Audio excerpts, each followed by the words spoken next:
Well, good evening, everyone. I am Aida Smith. I was with Clarity for about 3 years. I stepped back about 6 months ago because I had some other stuff going on, just too many things going on, trying to balance everything.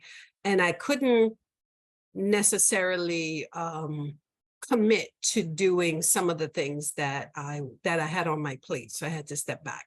But I'm back because it's a nice safe space and I love the mindset, and I love that we are all on the doing different things, but on the same page as far as growth in all areas of our life, except for on the scale. So we definitely need to have some conversation. So today is really not going to be about physical fitness. It's going to be about mental, brain, healthy fitness. I do have a quick PowerPoint, so I don't know if I can share. Yes, you can share at the bottom. Okay. All right. So the PowerPoint, it's a pretty corny PowerPoint. Like I didn't really do any fireworks or anything like that. Can you see it? Yes. Okay, so we're going to be talking about, before I start this, so let me just say I have a full-time job, and as an auditor, I get to look at people's books, their processes. I get to talk to all the bigwigs and tell them what they're doing wrong and what they're doing right. I'm finding millions of dollars of waste and abuse, and that is my job. So I'm usually pretty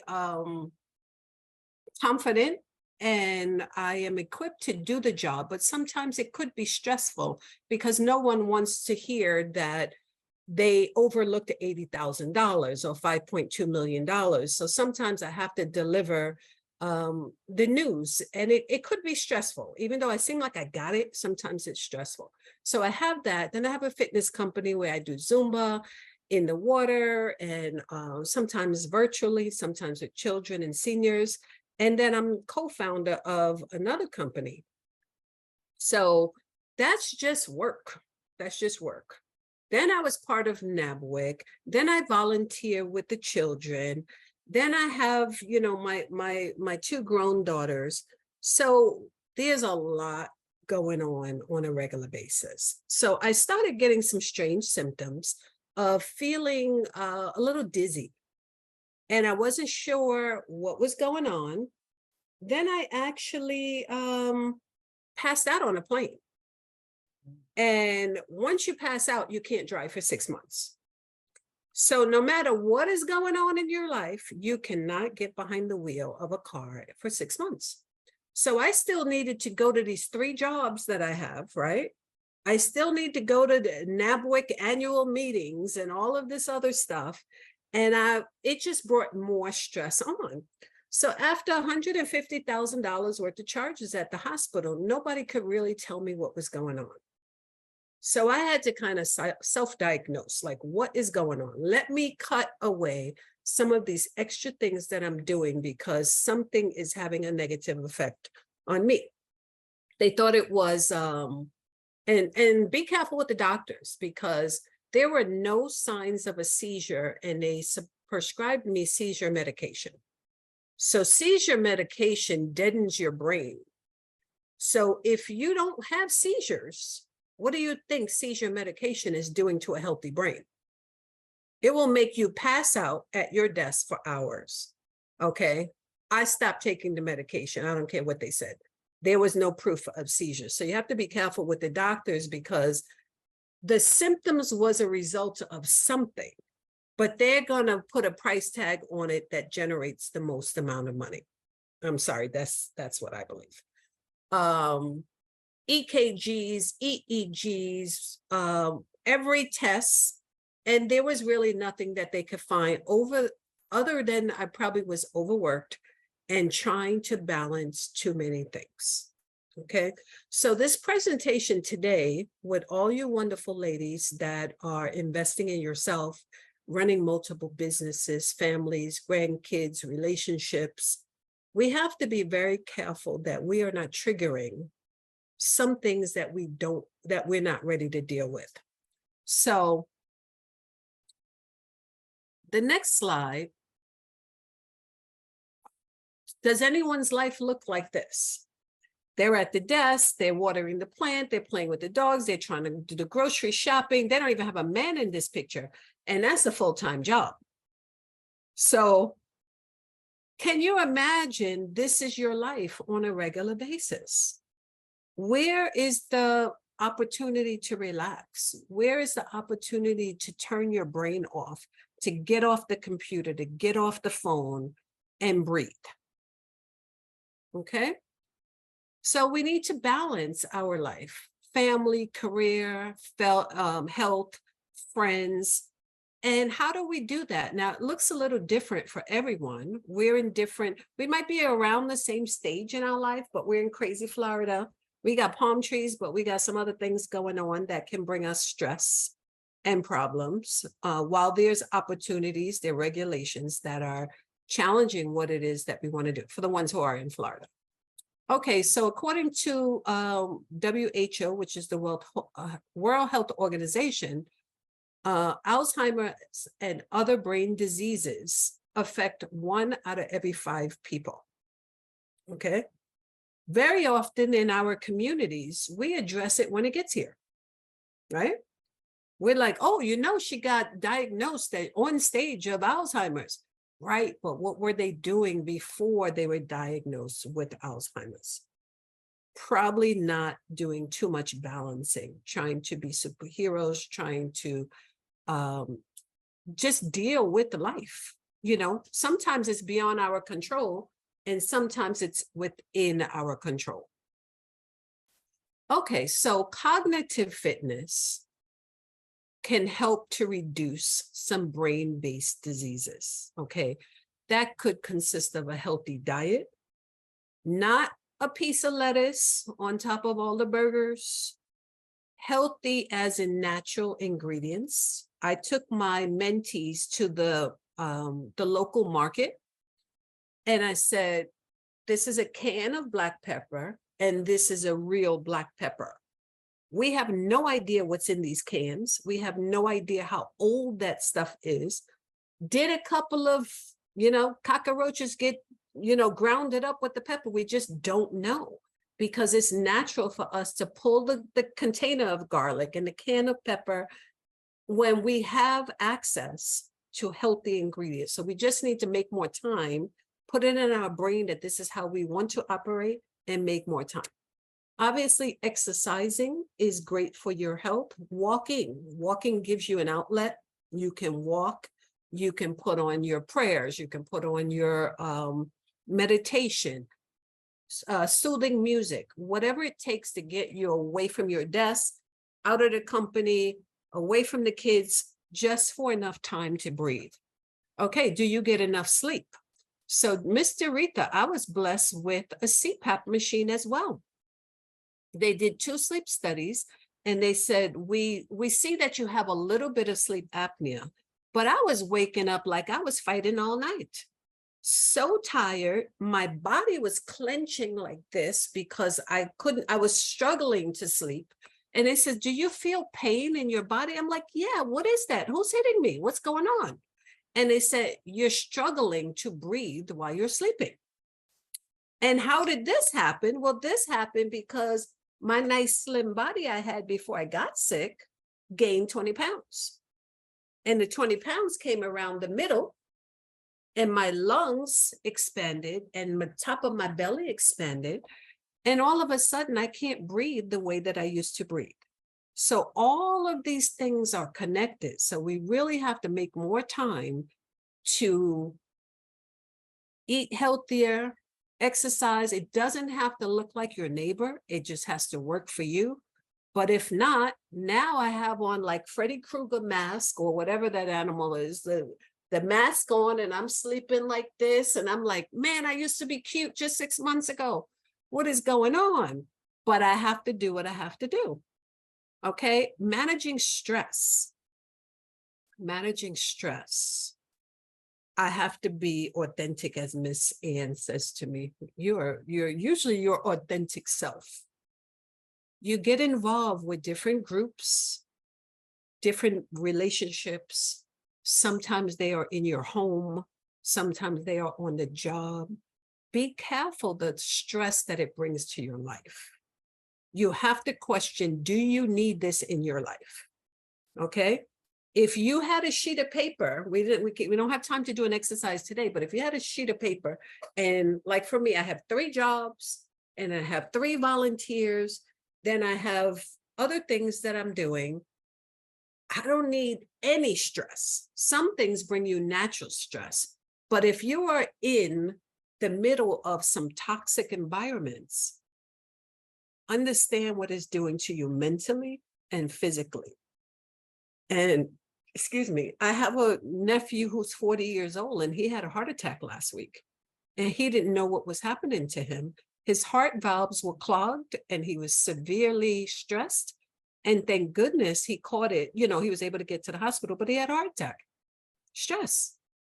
Okay, it's real. We don't need to wait until we have the heart attack for the doctor to tell us. We know when you walk away from an environment and you feel overwhelmed and you're stressed, or you might say, I need to go get a drink. This was too much. That's not a good sign. You get a drink because you want to drink. You don't get a drink because somebody stressed you out. Okay. Nurturing those social contacts. Again, I try to be around people who feel like sunshine. Sometimes people say, why you like me? I'm not doing this. Listen, you feel like sunshine. You are easy breezy. I like the way that you are. When can we hang out? When can we do something? Because sometimes people show up with all their luggage and it's too much blended into what you're trying to do with your life. Okay. The other thing is continue to challenge your brain. Now, it's fantastic that we read the Think and Grow Rich. We have all these other motivational books. That is fantastic. But sometimes we just need, can I say, a damn joke, right? We need to open a book and start laughing and keep it light, right? Some people are into thrillers. I think Jackie Perry said, I like thrillers. I'm like, I ain't read nothing with somebody getting killed with blood. That's not my thing. I want some jokes. So we have to make those decisions. We have to go outside of what we're currently doing to make sure that we are keeping ourselves healthy, right? So cognitive fitness, what are all these things doing to your brain if you're not eating healthy? If you're not getting any exercise, if you're not getting enough sleep, get the CPAP machine if you need it. I keep it on for about 2 hours until I got to turn over. And I'm like, baby, you're not coming with me because I need to sleep on my side. But I get 2 hours of really good sleep. Managing your stress, those circles, I can't say enough, those circles, if they are not necessary, get off the call, get out the room, get away from those family members, because most likely they're not going to change, but they are changing you. Right? Okay. Social contacts, and then challenging your brain. Guess what we use and the teenagers use on a regular basis that challenges them? These new apps. We had Clubhouse, we have TikTok, we have Instagram. These kids are learning everything in 30 seconds. And I hear some adults saying, man, I ain't got time for all of that. And this stupid social media, but you're learning. Providing you're following the right sites, you could learn something every day. And I mentioned to Laverne, I spend 2 hours a day listening to podcasts about different motivational stuff, finances, how to speak better, how to sleep better, whatever it may be. I'm up to about 5 hours a week, intentionally getting my mind off of the things I have to do to get my brain going. So we got ChatGPT that's going to give you all these answers. It's great to learn that, but we still need the old school of using our own thoughts, right? So let's see what else I have there. And if you have any questions, just stop me. Okay, so these are some ways to do some cognitive exercise, obviously regular exercise. You might like kickboxing, you might like jogging, running, swimming, reading funny books, as I mentioned. I was on the call last week, the accountability call in the morning, and I said I joined a book club. actually a NABWIC member met me at a construction summit. And she said, hey, I got this book club. She's talking so fast. I'm like, what? And I said, let me call her because I need people who are doing some of the things that I want to do because I don't have book club. Okay. So I went there. They told me the book. I'm going to show the book in 30 seconds. They told me about the book, get the books. I ordered all 3 books for the next 3 months. So I have them. Started reading the book. Oh my goodness. It was just hysterical. I'm laughing. I said, where'd she find this crazy book? The author was magnificent. The way I got to chapter 1 and I felt like I was in the book. Okay. I need that. I need that. Okay. Play some games. I know when I was married, my husband would bring out this game called Ludi. It's a Jamaican game. And I would say, I don't have time for games. I got to cook all the food and wash all the clothes. And I would just protest. I don't want to play the games. You and the kids go play the games.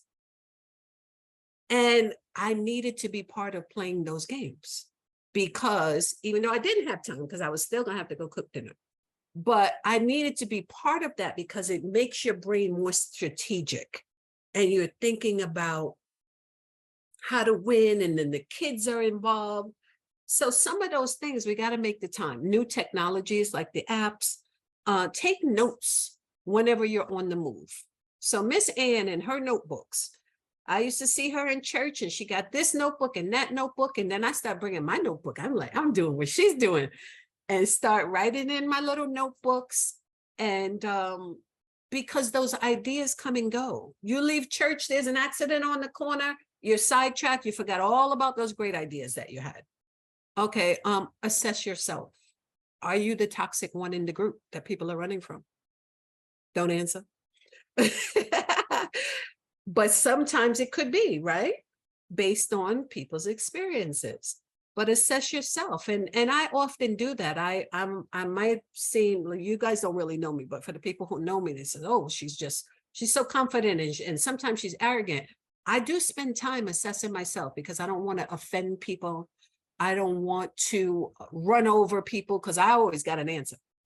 But assess yourself and then put yourself in spaces where you're going to grow and where you're going to shine and where you're going to feel good. Because at the end of every day, we want to feel good, right? I'm almost done. Okay. The earlier, the better. We don't need the doctor to say, oh, you have the onset of diabetes and this and that. We know what to do. We just got to do it. Okay. So while we have the checklist with the yes and no, we need to make sure we're putting a goal next to each section. Am I going to eat better? Not just yes, what you going to do to eat better, right? How you going to get there? At the end of the year, did you do it? Oh, I forgot. No, those are called excuses. All right, our friend, Dale Carnegie. If your mind is muddled, I can't see over there, more will the minds of the hearer be confused. So if your mind is all jacked up and you're spinning and you don't know what's happening, you got staff confused. You got kids confused. You got family who may doubt you sometimes and say, don't they know who I am? Of course I know. No, they don't understand what you think you're saying if your thoughts are all muddled. Okay. And then lastly, this is the book. I'm recommending it to you guys, Blanche on the Lamb. And I'm just going to throw it out there. I know we're all busy, but the book club was magnificent. 30 seconds. There was food. I showed up with a bottle of wine. It was 5 ladies from different perspectives. One lady didn't read the book, but she researched the author. And I needed to know some of the things that she shared. I'm like, I didn't even think about that. She brought the history of the author and where she was in her life when she wrote this book. Fantastic. Then we were one person was, well, she's 100% entrepreneur, and Blanche wrote some bogus checks. And the person who had the business, she said, I don't write bogus checks, but I understand. I thought the people were going to pay me. So I wrote the check to the next guy. I didn't mean to write a bogus check, but in the end, it was a bogus check, right? So just different perspectives. We're laughing, we're joking, and it was such a wonderful outlet. So I'm just throwing it out there. You get the right people in the room with a good book, some little food, people being themselves. And I only knew one person there, but we had a good time. The book's over to the right. This is one of my favorite authors, although I haven't read any of his books in a while. Nelson DeMille, The Vocabulary. If you want to improve your vocabulary, read one of those books. This man used to have me writing pages of words because I had no idea what those words meant. I had to stop. This is before the cell phones. I had to stop, go look it up and come back. And just descriptive, talking about everything. And it's a blessing. That's what we want. We want to learn, we want to grow, and we want our minds to be healthy. So I'm going to stop there. Does anybody have any questions?